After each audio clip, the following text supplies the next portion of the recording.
Squires and Stowaways. Lewen delicately transplanted the seedling into a small tub of soil and watered it gently before putting the pot on the shelf to his left. To his right were thousands of similar tiny plants, all of them magically grown from seed, in an attempt to replace the frost-blighted plants that had died in the terrible snowstorm Iseult had conjured up on the night of her husband's murder. A whole season's crop had been lost, and many people would go hungry that winter if the coven were not able to replace some at least of the ruined harvest. Lewen had always had a talent with growing things, and so he, along with the other earth witches, were using their powers to speed along the growth of many key crops such as oats, corn, barley, beans and potatoes. The greenhouse was one of the few places where he felt any surcease from the terrible anxiety that racked his every moment.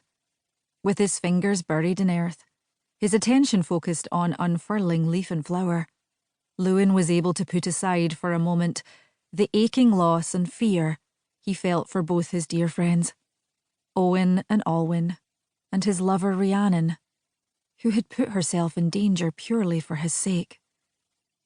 Lewen could not believe he had let Rhiannon go.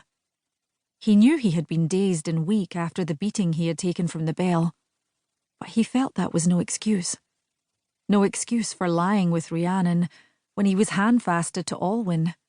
No excuse for allowing her to fly off into the night, one young woman against a gang of ruthless ruffians.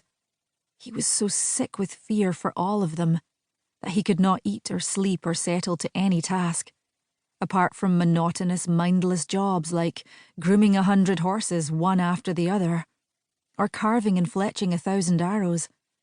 As soon as his hands were still, his mind began to gnaw again at what he had done, or rather what he had failed to do, and he would find himself pacing restlessly, his hands clenched into fists. There was little else for him to do. The Tower of Two Moons was deathly quiet, having closed for the rest of the term in honour of their dead Rye. Most of the students had gone. Only those who lived too far away